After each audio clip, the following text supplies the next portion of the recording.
Hello students, Sandeep नौनीवाला classes में आपका फिर से स्वागत है। आज हम फिर से शुरू करेंगे 8th क्लास साइंस से चैप्टर नंबर 1 जो रह गया था। तो चलिए आगे बढ़ते हैं।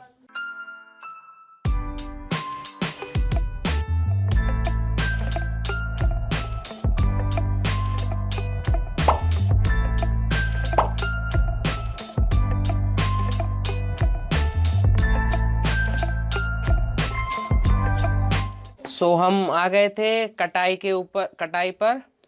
फसल की कटाई एक महत्वपूर्ण कार्य है। फसल पक जाने के बाद उसे काटना कटाई कहलाता है। मतलब जब अच्छे से पक जाएगी तो यदि खेत में रहेगी पके हुए तो उसको काटने की ज़रूरत पड़ती है। यदि नहीं काटेंगे तो सूखी हुई मतलब नीचे झड़ जाएगी तो हमें बहुत ज़्यादा नुकसान हो जाएगा। कटाई के दौरान या तो पौधे को खींचकर उखाड़ लेते हैं अथवा उसे धरातल के पास से काट लेते हैं। एक अनाज फसल को पकड़ने में लगभग 3 से 4 महीने का समय लगता है। मतलब 3 से 4 महीने में वो अच्छे से इधर कट जो है फसल पक जाती है। यहाँ पे बैठ जाओ, इसमें नहीं आना चाहिए। 3 से 4 महीने मतलब पक जाती है और फिर हर 4 महीने में ऐसे अलग अलग पैटर्न में फसल होती है। हमारे देश में दराती की सहायता से, ये जो दराती कई लोग हंसिया भी बोलते हैं, तो हमारे इस देश में दराती की सहायता से हाथ द्वारा कटाई की जाती है अथवा एक मशीन का उपयोग किया जाता है जिसे हम हार्वेस्टर कहते हैं। हार्वेस्टर देखे होंगे ना आप, तो ये मतलब नॉर्मली गांव तरफ में इसका उपयोग होता है। या फिर क्या है, हंसिये से काट लेते हैं दराती वगैरह से, या फिर हार्वेस्टर से। काटी गई फसल से बीजों एवं दानों को भूसे से अलग करना होता है। इसे हम थ्रेसिंग कहते हैं। मतलब काट के तो ले आए, लेकिन उसके बाद जो बीज निकालना है, बीज को जब बेचना पड़ेगा तो उसके लिए पहले अपन को उसको अलग करने पड़ेंगे, तो उस प्रोसेस को बोलते हैं थ्रेसिंग। यह कार्य कंबाइन मशीन द्वारा किया जाता है जो वास्तव में हार्वेस्टर एवं थ्रेसर का संयुक्त रूप है। जैसे यहाँ पे दिखाई दे रहे हैं, तो इस हार्वेस्टर में दोनों काम हो जाते हैं, कटाई भी हो जाती है और थ्रेसिंग भी हो जाती है। थ्रेसिंग मतलब यहाँ पे बीज भी इकट्ठे हो जाते हैं। छोटे खेत वाले किसान अनाज के दानों को फलक कर अलग करते हैं, और आप इसके विषय में 6 में पढ़ चुके हैं। मतलब विनोइंग बोलते हैं, मतलब जो बीजों को अलग करने की प्रोसेस उसको विनोइंग बोलते हैं। ये यहाँ पे बोल रहे हैं कंबाइनर, मतलब इसमें दोनों काम हो रहे हैं, कटिंग भी हो रही है और यहाँ पे बीज भी निकलते जा रहे हैं। ये एक मशीन देखी है ना, इसमें फली वाले जो डालते हैं तो ये दाने अलग कर देती है मशीन, और जो है बाकी वेस्ट मटेरियल अलग कर देते हैं। इसमें बता रहा है कटाई पर्व के बारे में। 3-4 महीने के कठोर परिश्रम के बाद कटाई का समय आता है, तो स्वर्णिम दानों से भरी खड़ी फसल किसानों के हृदय में उल्लास एवं अच्छे समय का भाव संचालित करती है। यह समय थोड़ा आराम करने एवं खुशी मनाने का है, क्योंकि पिछली ऋतु के प्रयत्न का फल मिलता है। इसलिए भारत के सभी भागों में कटाई का समय हर्षोल्लास एवं खुशी का होता है। पुरुष और महिलाएं सभी मिलकर इस पर्व को मनाते हैं। कटाई ऋतु के साथ कुछ विशेष और जैसे पोंगल, बैसाखी, मतलब ये अलग अलग जो त्यौहार जुड़े हैं, जब कटाई हो जाती है तो उनकी बहुत मेहनत का असर रहता है, इसलिए अलग अलग जगह पर्व मनाए जाते हैं पर्व के रूप में। अब हार्वेस्टिंग के बारे में पढ़ते हैं। Harvesting of a crop is a important task. The cutting of crop after it is mature is called harvesting. मतलब उसको काटने की प्रोसेस को हम हार्वेस्टिंग बोलते हैं। In harvesting, crops are pulled out of the or cut close to the ground. It is usually takes 3 to 4 months for cereal crops to mature. मतलब 3-4 महीने में जो क्रॉप्स है वो अच्छे से फसल पक जाती है। Harvesting in our country is either done manually by sickle, इसको सिकल बोलते हैं, और by machine called harvester, या फिर मतलब हाथ से करते हैं तो उसको सिकल की मदद से, या फिर मशीन की मदद से करते हैं तो इसे हार्वेस्टर बोलते हैं। In the harvested crop the grain seeds needs to be separated from the chaff this process is called threshing, मतलब जब बीज को अलग करने की प्रोसेस को थ्रेसिंग बोलते हैं। This is carried out with the help of the machine called combine which is in affect harvester as well as a thresher, मतलब ये कंबाइनर, इसमें दोनों काम होते हैं। And farmer with the small holdings of land do the separation of grains chaffs by winnowing. You have lol, मतलब winnowing का काम क्या रहता है, जो बीजों को अलग करने तक प्रोसेस, मतलब इसमें फली वगैरह से, तो ये इसमें दोनों काम होते हैं। यहाँ पे ये दोनों काम इसमें हार्वेस्टर में होते हैं। सो आगे हम बात करते हैं स्टोरेज, भंडारण के बारे में। मतलब हमने कटाई तो कर ली, अब उसको हमें एक जगह स्टोर करके भी रखना है। सो उत्पादन का भंडारण एक महत्वपूर्ण कार्य है। यदि फसल के दानों को अधिक समय तक रखना हो तो उन्हें उनमें नमी, कीट, चूहे और सूक्ष्मजीवियों को सुरक्षित रखना हो। मतलब जैसे अब अपन ने स्टोर करके रखे कहीं, यदि वहाँ पे नमी रहेगी या फिर गीला वगैरह रहेगा तो या फिर से उगाते हैं, कई बार फंगस वगैरह ख़राब भी हो जाते हैं, तो उसे बचाने के रखने के लिए अपन को उसको अच्छे से रखना पड़ता है। ताज़ा फसल में नमी की मात्रा अधिक होती है। यदि फसल के दानों को सुखाए बिना भंडारित किया गया तो उनके खराब होने अथवा जीवों द्वारा आक्रमण में से भी वे अंकुरित के लिए उपयोगी हो जाते हैं। मतलब यदि जैसे अपन गीले काट के लाते हैं तो उसको यदि बिना सुखाए रख देंगे तो या तो उसमें अंकुरित भी उगाएंगे, अंकुरित उगाएंगे तो फिर से फसल, मतलब उसमें जो है खराब हो जाएगी फसल।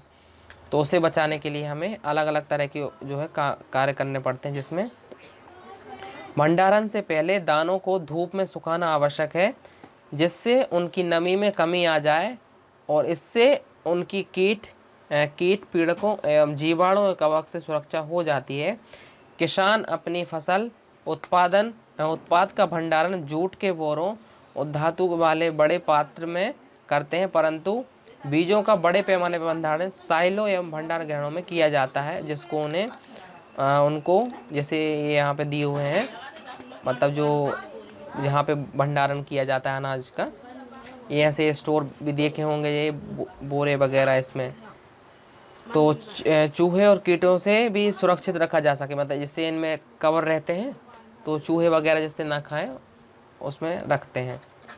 नीम की सूखी पत्ती घरों में अनाज के भंडारण में उपयोग की जाती है। बड़े भंडार गृहों में अनाज को पीड़कों एवं सूक्ष्म जीवों से सुरक्षित रखने के लिए रासायनिक उपचार भी किया जाता है। मतलब जिसमें उसमें कीट वगैरह ना हो, कई बार उसमें केमिकल्स भी मिलाए जाते हैं, रासायनिक वगैरह, और घरेलू तरफ में या फिर नीम वगैरह पत्ती डाल देते हैं जिससे उसमें कीड़े वगैरह ना लगें। सो हम इंग्लिश में बात करते हैं स्टोरेज के बारे में। Storage of produce is an important task. If the harvested grains are to be kept for longer time, they should be safe from moisture, insects, rats, and microorganisms. Harvested grains have more moisture.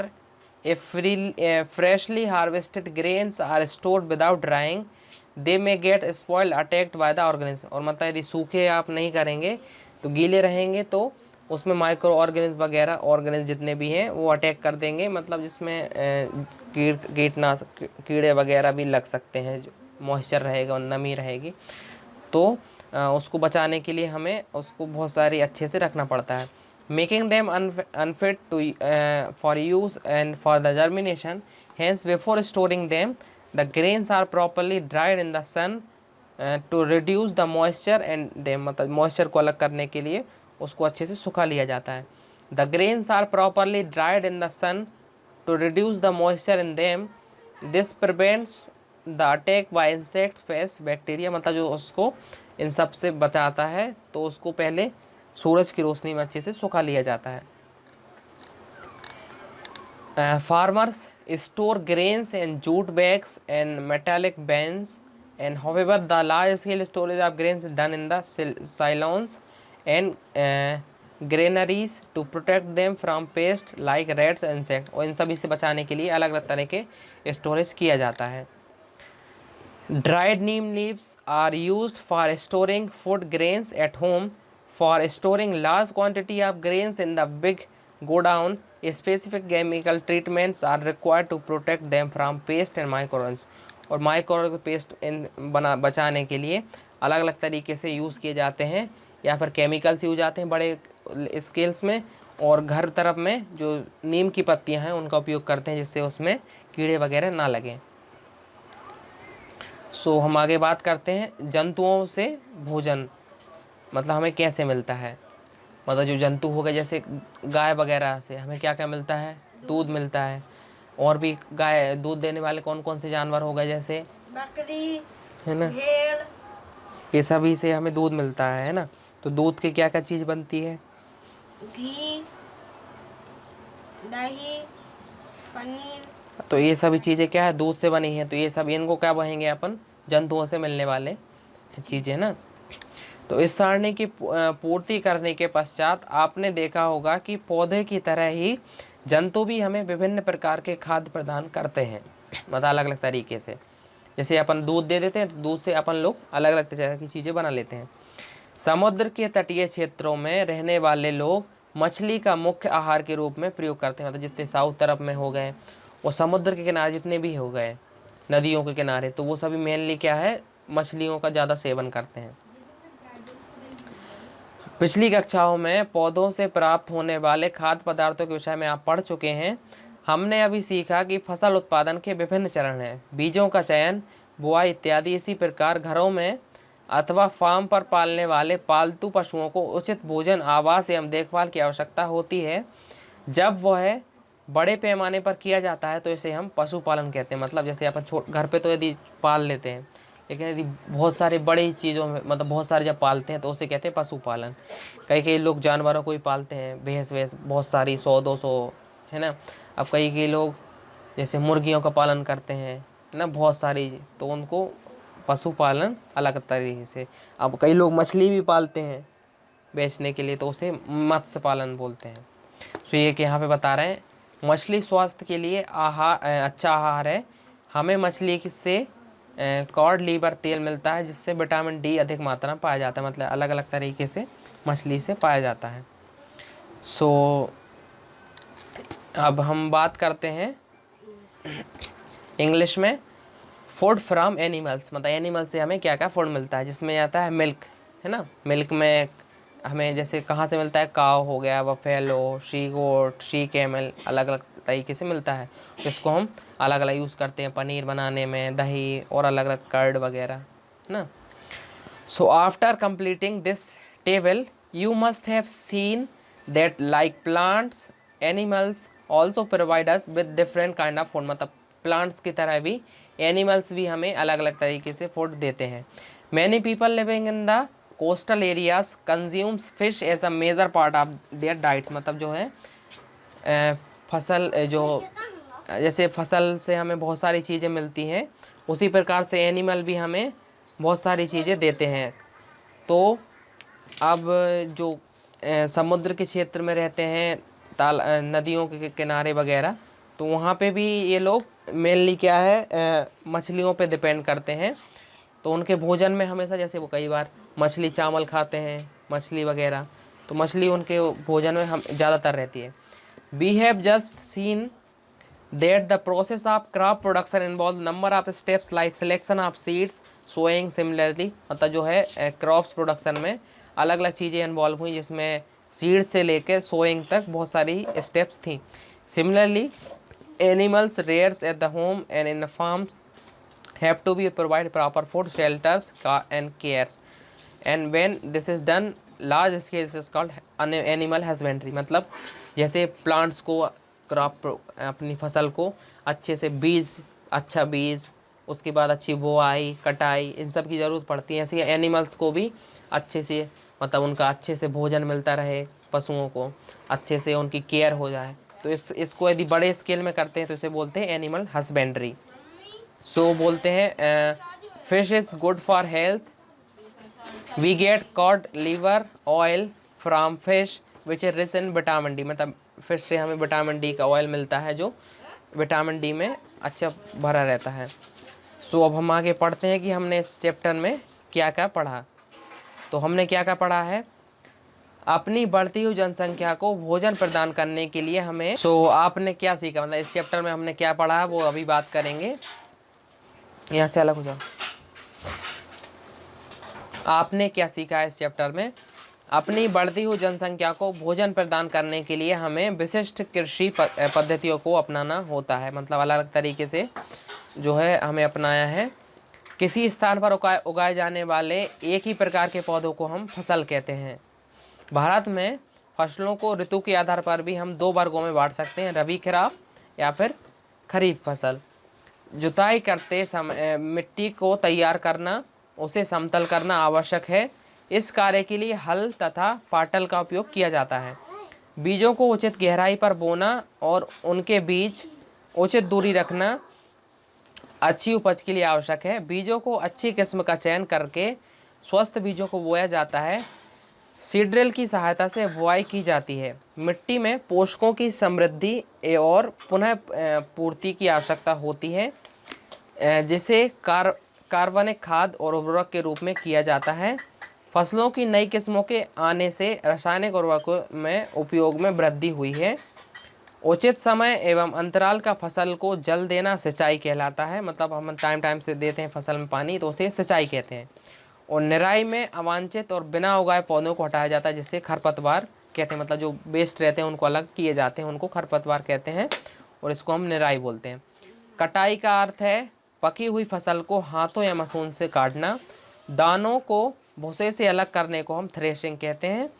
बीजों को पीड़कों एवं सूक्ष्म जीवों से संरक्षित करने के लिए उचित भंडारण आवश्यक है। पशुओं को पालकर भी खाद्य पदार्थ प्राप्त किए जाता है, इसे हम पशुपालन कहते हैं।